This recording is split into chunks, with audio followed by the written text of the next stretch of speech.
If you're going to drop a nuclear reactor on someone's country and scatter radiological material all over the place, so it'd be like a dirty bomb. We're not talking about like a nuclear reaction and a nuclear explosion, but if I have a conventional warhead of several £100 and I fire that at somebody and it happens to have a nuclear reactor glued on the back, a load of radioactive material is going to be spread everywhere. Well, what's the reaction going to be? That could be quite unpredictable. It suddenly becomes a weapon that, if you're using it, what are the circumstances under which you're using it? So that is not to completely gainsay that this thing has any utility, but it feels to some, I'm still to make up my mind, a little bit like a vanity project. Hello and welcome to Frontline for Times Radio. I'm Louis Sykes. Today we are joined by Matthew Savill, RUSI's Director of Military Sciences. Matthew, thanks very much for joining us again. Good afternoon. Well, Matthew, it's good to have you back. Footage has emerged this morning of a dam in Belgorod damaged by a Ukrainian drone strike. What impact can this sort of attack have? Because, why would the Ukrainians attack Belgorod specifically at the moment, do you think? It's not as deep into Russia as other targets that Ukraine have been attacking recently. Well, there's a lot of pressure still in the northern part of Ukraine, particularly into Sumy and also across into Kharkiv. And so a lot depends on where Russian forces are massing and preparing in Russia, but a lot of that comes from Belgorod. And so if they've identified a weak point where they could, for example, complicate supply lines, maybe slow down the transfer of weapons, of munitions, ammunition, or just fresh troops, then that might help them a little bit closer to the front in terms of being able to isolate Russian forces and perhaps push them back. A lot of these kind of operations, the slightly deeper strikes behind the immediate front, depend on the timing of activity that's going on elsewhere. So, that's a long-winded way of saying I don't know the specific cause of what's this particular attack in Belgorod, but there is this interest in complicating getting troops closer to the front and being able to supply them. As I say, there is quite a bit of Russian pressure in the north of Ukraine at the moment. Yes, and this is only the latest in Ukraine's continuing strikes on targets within Russia. Yesterday night, Moscow was effectively put into a full lockdown as drones hit that city. What's the impact we're seeing of these sorts of attacks on major Russian cities or other targets within Russia itself? Well, the main focus of these deep strike attacks, at least over the past couple of months, appears to be Russian, energy production, fuel, and that kind of class of target. And there's been some very good work done by other researchers, like the London Open Source Centre and Reuters, that show that there have been probably around 60 attacks on Russian refining facilities, attacking their refining capacity.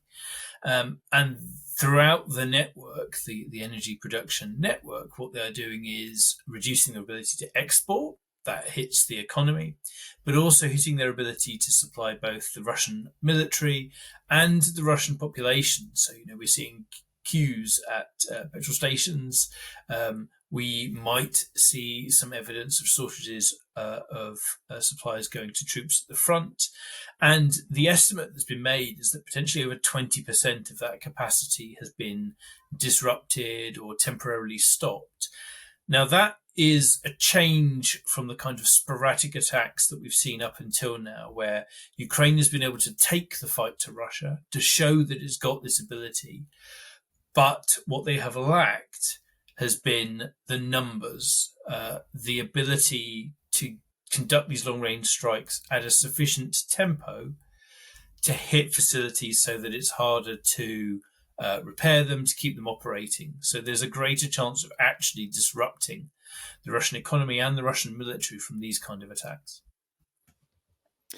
And last week we continued to hear about some of these marginal movements on the front line. I mean, nothing that looks like it'll develop into a full-on breakthrough, but Russia seizing settlements in Zaporizhia, but being pushed back around Dobropilya and Donetsk as well. What do we know about the situation on the ground in eastern Ukraine? As ever, I'm going to caveat this with the delay in information coming out from the front means that I could be describing something that is, a day or a week old. The other thing is that increasingly defining the front is hard, because what we now have, and we've done some recent research on what's happening around, I guess you could still call it the front line, is an increasing contact zone where forces are interspersed, intermingled with one another. And the Russians in particular are trying to infiltrate very small numbers through in between Ukrainian positions and behind them. And that means it is becoming an increasingly confused picture there, particularly if you're in a foxhole and you are 300 meters from your nearest colleagues, working out what's going on, particularly when movement is done in the dark, is incredibly difficult. So with all of that aside, you still have the majority of Russian major pressure being in Donetsk. They're still looking at the fortress belt, as it were, Sloviansk, Kramatorsk, those kind of places. They are moving into, it looks like, potentially places like Kupiansk further north. And Pokrovsk is increasingly, if you like, at risk of being cut off. So they are enveloping around it. And of course, that's further south. But once you take that, you can begin to threaten the rest of the fortress belt. So the picture is still one of this very slow Russian advance, if you can call it that, at very high cost. The tactics are changing so that they can try and make that more effective. The Ukrainians are resisting pretty successfully in terms of inflicting these casualties, but they haven't completely halted it. So maybe a few hundred square kilometers per month is still changing hands, largely speaking, in Russia's favor. And part of Russia's continuing attacks on Ukraine are these airstrikes. There were strikes overnight that have killed 3 in Kiev. Are these strikes going to have a more worrying impact, though, now that we are in the winter months? That will be the big concern for the Ukrainians, and that is that the Russians are expanding their production of, for example, ballistic missiles, and also expanding production of the Geran 2 system, which is copied from the Iranian Shahed, which we call a drone, but in some cases you could call it a type of cruise missile. The Geran, many of them are jet propelled rather than propeller driven.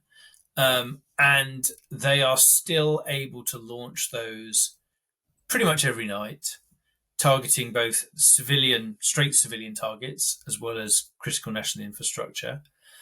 They can still launch these very large salvos from time to time, hundreds and hundreds, mixed in with ballistic and cruise missiles.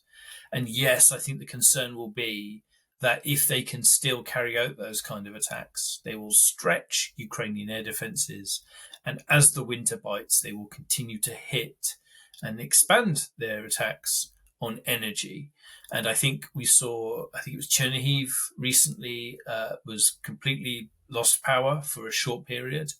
And the Ukrainians have got very good at defending those facilities, but the weight of incoming fire means that even if they successfully defeat, either by shooting them down or jamming them, 85 to 90%, when it comes to the largest attacks, you might still see several dozen weapons of different types get through, and that is problematic.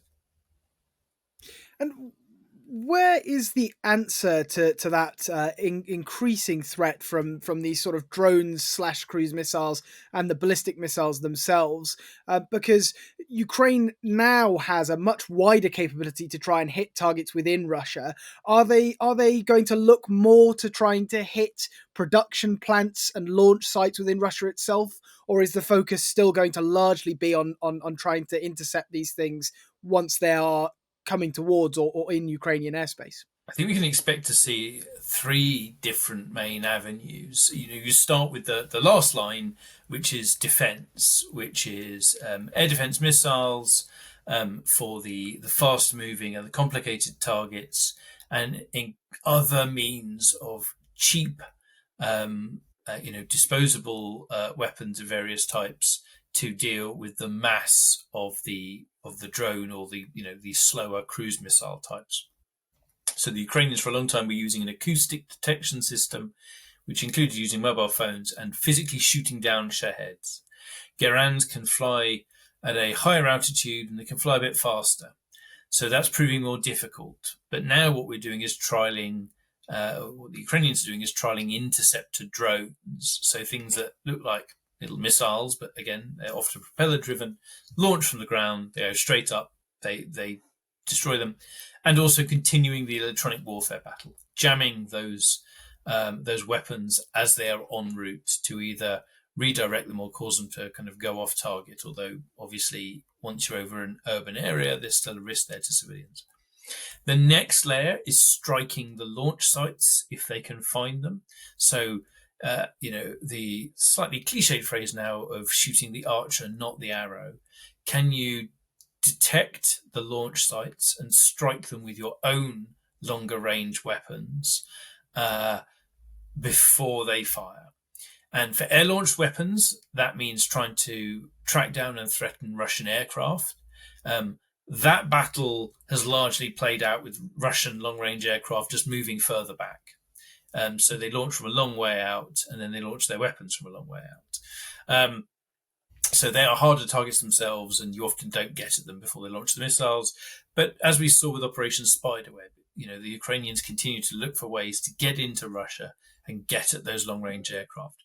And then, yes, finally, I think targeting the military-industrial complex that is putting together these weapons. Now, that is an enormous target, partly because it's spread out, partly because in some cases it is physically massive. Some of these facilities cover, multiple square kilometers, and that is not something that can be destroyed by a small salvo of weapons. It requires repeated attacks. So the Ukrainians will be looking at all of those options. And I think there will be this question of air defense. We have new jets potentially coming to Ukraine, although the timeline for delivery is open to question. They often perform an air defense role rather than launching them off against, targets in Russia. And so they will help as well. And we've also seen Russia test its Burevestnik nuclear missile. What do we know about this weapon? Yeah, I'm going to use the NATO designation for the missile because it's easier to pronounce. It's the Skyfall. This is one of these kind of wonder weapons that sits in the category particularly of prestige nuclear or nuclear capable weapons that the Russians have been developing for some years to go on alongside sort of very long range torpedoes that have got nuclear warheads and other things. And I should start by saying there was a lot of skepticism within particularly the expert missile community over the genuine utility of these weapons, in particular in terms of the cost of development. Skyfall is a cruise missile, but the key difference is that it is nuclear powered. It has a nuclear reactor on board, and then an engineer could explain this better than I, a form of intake. It's air breathing, but it essentially is then able to use the reactor to, I think it's heat the air, but essentially provide propulsion. So it's not burning fuel. It's launched assisted by conventionally, but it isn't. It is then, in theory, has infinite range. As long as the reactor is functioning, it can propel itself. The reason that is problematic, it means you can fire it, launch it, and it can loiter around for an incredibly long period of time. You can send it off on very, tangential directions. If you have a problem with a country's air defenses, you launch it off at a completely different angle and it circles round, and then several hours later it comes back and strikes from a completely different direction. So this sounds worrying. The issue, though, and the reason why the missile skeptics will kind of point out flaws is, first of all, you don't need unlimited range with the kind of ballistic missiles that the Russians have and some of their other, high-speed cruise missiles, including air-launched ones of various types, all of which have nuclear options on them. So if you've got a ballistic missile, an intermediate-range ballistic missile of several thousand kilometers, you can hit all of Europe. And they've got submarine-launched ballistic missiles that can obviously hit the US. If you have air-launched cruise missiles, which the Russian have, some of which have ranges of hundreds of kilometres, some of which have a couple of thousand, well, then the UK is in range. And why do you need an infinite-ranged, quite complicated missile that might be spewing radioactive air out? And then finally, there is the question of, do you need this purely for nuclear delivery, in which case you have these other tried and tested systems, or conventional delivery?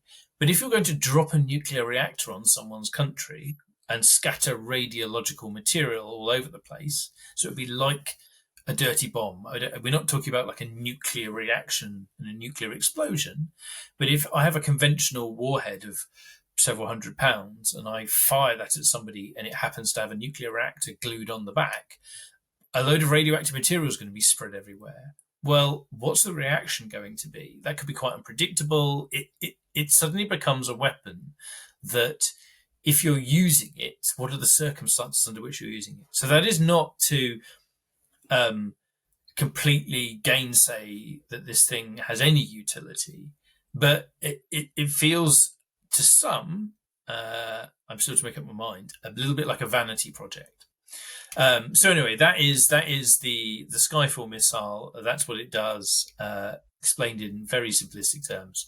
And I think, in truth, the bigger concern is Russia's large and expanding arsenal of high-speed ballistic and cruise missiles. Well, US President Trump has reacted to that test, saying it was not appropriate. He is still sticking to this sort of idea of a ceasefire, not ceasefire, armistice, then negotiate. Presumably, we can read this as a classic Russian tactic of kind of saying no by testing a very large, scary weapon, in reaction to sanctions and this proposal of freezing the front lines. Yes, I mean, in truth, I think they're saying no by the action that they're taking every day in Ukraine. It is entirely possible that this missile test is factored into that. It could be that it's long planned. There was a lot of speculation that actually this test was prepared a couple of weeks ago. And there was reporting, open source analysts looking at the test site. Other people were talking about this, and then it didn't happen. And I think that people were trying to infer, was that a signal then of willingness? It could have just been a technical holdup.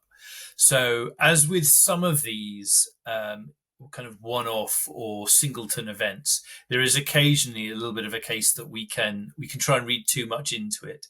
I think the bigger no is the fact that the Russians are pounding civilian targets and pounding Ukraine on a daily basis. And we are in the phase of the conflict where there is both a battle of wills and a battle of capacity. And it's really a question of, can Russia do sufficient damage to compel the Ukrainians to accept unfavorable terms, or can the Ukrainians eat into the Russian system such that the cost begins to rise beyond that which they're willing to accept, not because they can't continue attacking, but because they now recalculate it's going to take them another year or another 2 years or 3 years to achieve what they want. I think the course of the war is not looking favourable for Ukraine, but in the same way that the Russians are eking out their ability to keep going without conscription and whilst keeping their economy functioning, the Ukrainians are eking out their ability to resist and just slowing down the Russians long enough, because in truth, their path to some kind of success still lies in international support. Well, speaking about that international support as well, Trump is visiting Southeast Asia at the moment. We're expecting a meeting with Xi Jinping. What is the extent now that Russia relies on Beijing to keep this war going? And how closely, therefore, do we think they're going to be watching that meeting between Trump and Xi Jinping? The interesting question will be whether or not the recent sanctions affect Chinese and indeed Indian and others' willingness to continue to buy Russian energy. Will it affect the kind of technical support that China provides, which is that it's not really providing kind of large open arms supplies, but Chinese components are still pretty important to Russian military production although I would add that so do European components, and US components still turn up from time to time. So there is still sanctions evasion underway. So Chinese support is economic, helping the Russians keep their economy going, and military technical. What's interesting is that what's recently emerged is, well, what is the reverse? And we recently, my team recently produced some commentary on some leaked papers that have been obtained, which show that the Russians have actually provided military support, training, and equipment to the Chinese development of air assault forces, amphibious forces. And the strong implication is because that is an area where the Russians have some expertise and the Chinese are looking to develop ahead of, their much touted threat to Taiwan. So this relationship, it isn't a NATO-like strong kind of alliance of both values and integration of command and military capability, but it is material, it is significant, and it continues to develop. And on the other side of that international support, this support for Ukraine from European allies, Zelensky has today or recently voiced a level of thanks to Britain and France, who have said they might send more Mirage jets, air defense, and drones to Ukraine. What do you make of Europe's support for Ukraine at the moment? Europe has been able to maintain its support, and there's been a little bit of expansion of it too. I think the UK is talking about now the value of its support being worth up to £4.5 billion this year. And it continues to run the International Fund for Ukraine. It's taken over the lead of the Ukraine Defence Contact Group. So that is, continues to help coordinate. In fact, there is a more coordinated process getting material support in. The challenges are, multiple.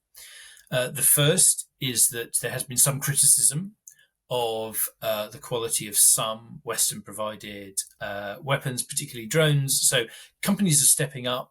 A lot of the early support to Ukraine on drones actually came externally. Ukrainian defense industry is now taken over a significant proportion of that, probably the majority. And that's because they're in country, they have individual contacts and relationships with Ukrainian brigades, and so they're able to update very, very rapidly.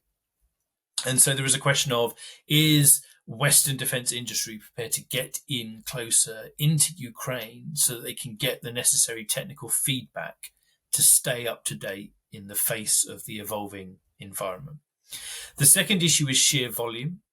And the thing is that there has been a bit of a drop over the past couple of months of European aid. And now that's, of course, because it doesn't come in uniformly. So we shouldn't regard that as the new normal. But they are attempting to compensate for the dropping US material aid. The US, under Trump, has made open a facility for European countries to buy more weapons and equipment from the US and then give them to Ukraine, which is good. But the simple fact is that the large donations that came from US supplies, authorized under President Biden, and the purchases that came under a parallel process are now running out, and some have still months or might even maybe a couple of years before they start being delivered. But we are well past the high watermark. And overall, that means a net drop, a net reduction in the amount that is going compared to 18 months ago. And this is an incredibly resource-intensive war. And then finally, there is still the issue of people, and that is both recruitment, but it's also training to them to the required standard, probably in country as well. So there's still a European training effort. Some of that is specialist, but a lot of it is just basic infantry skills.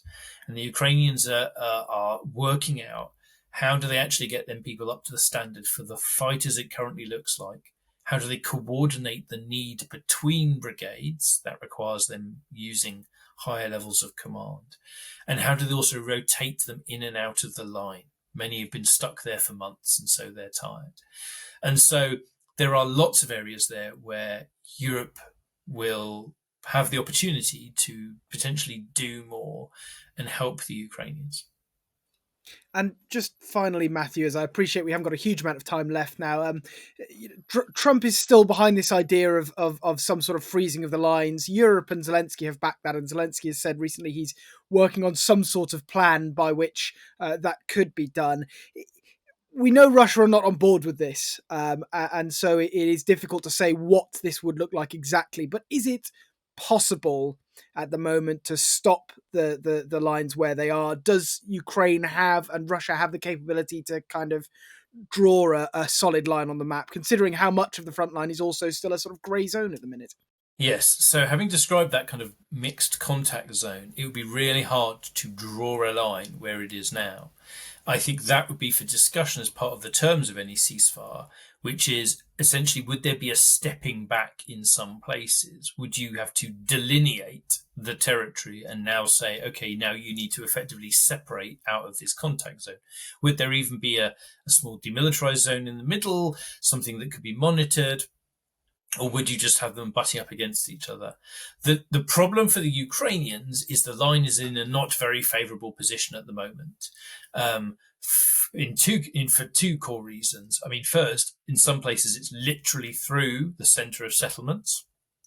How would you work that out? Would you have half a town under different occupation? And if you had to do, so-called land swaps in order to even that up, well, what would the Russians demand? So it's just very technically complicated to do it. The second would be, because of where the Russians are, even if there was a small levelling up of the line, they have the advantage in some places in terms of higher ground or access to other areas, which means if you're Ukrainian and you not unreasonably fear a resumption of fighting, the Russians would be starting from a position of a degree of advantage. And I think also, finally, we know the Russians would chance their arm and demand the rest of at least Donetsk.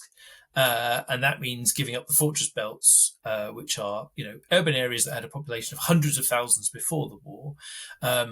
And that would be a huge sacrifice for Ukraine for dubious benefit.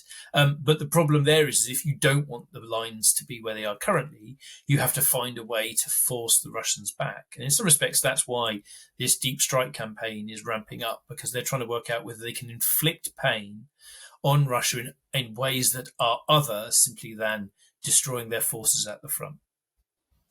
Well, Matthew Savill, Royal United Services Institute's Director of Military Sciences, thank you very much for joining us today on Frontline. My pleasure. You've been watching or listening to Frontline for Times Radio with me, Louis Sykes. For more on the war in Ukraine, you can subscribe to our YouTube channel and sign up for a membership, or you can hear all the latest news and analysis on Times Radio or read it at thetimes.com. And remember, we are in both podcast and video form. You can find us on your favourite podcast platform. It's Times Radio's Frontline, or you can watch us on Times Radio's YouTube channel. Thanks very much. Goodbye.